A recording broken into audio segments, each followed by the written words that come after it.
आषाढी वारीला जाताना ती वाट नागमोडी पालखीच्या सोहळ्यात वारकरी खेळतात फुगडी।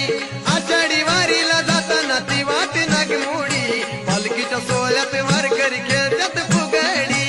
आषाढी वारीला जाताना ती वाट नागमोडी पालखीच्या सोहळ्यात वारकरी खेळतात फुगडी। आषाढी वारीला जाताना ती वाट नागमोडी पालखीच्या सोहळ्यात वारकरी खेळतात फुगडी। अहो आषाढी वारीला जाताना ती वाट नागमोडी पालखीच्या सोहळ्यात वारकरी खेळतात फुगडी। आषाढी वारीला जाताना ती वाट नागमोडी पालखीच्या सोहळ्यात वारकरी खेळतात फुगडी।